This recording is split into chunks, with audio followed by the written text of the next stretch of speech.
For this final film project, I chose to use the 1945 Hitchcock film Spellbound, and I am doing it through the lens of Freudian psychoanalysis. Sigmund Freud is a very well-known psychologist, and he is known as the father of psychoanalysis.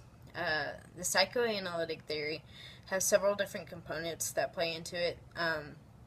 It's a lot, and it's really overwhelming at first, but I think that the movie Spellbound does a great job of giving you a visual example of how all of these different components play out in an individual's life. The main thing that psychoanalysis is known for is focusing on things that has happened to a person in their childhood and then discovering how those events and experiences just kind of influence the way that they act now.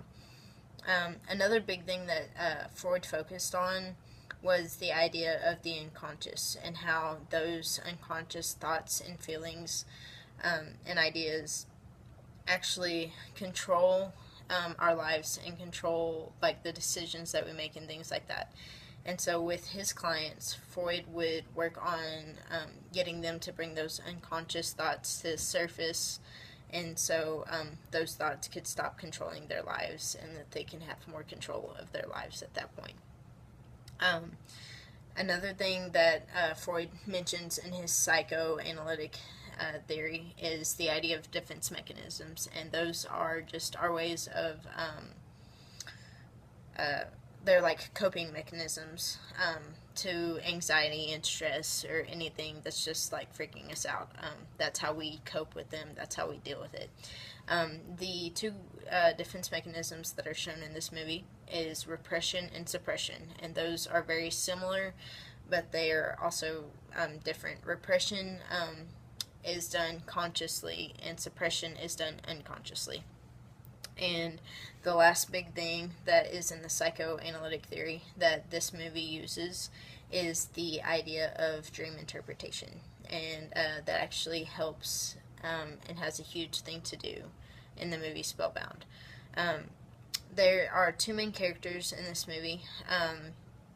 It starts out in a psychiatric hospital, and one of the main characters is actually a psychologist there, and she uses the psychoanalytic theory with her patients and her clients that she sees, and that's how she achieves healing with them.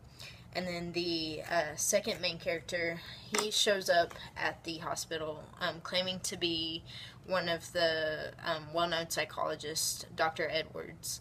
And then he spends a day or two there, and then the people come to realize that he is actually not Dr. Edwards, that Dr. Edwards has been found dead, and that he is impersonating Dr. Edwards. And so he runs away to get away from all of those problems, because he thinks that he killed Dr. Edwards.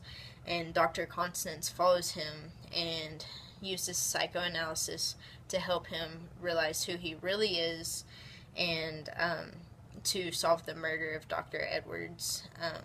And my thesis is just showing how psychoanalytic theory was, or psychoanalysis was used to promote healing and to solve the mystery in the movie Spellbound.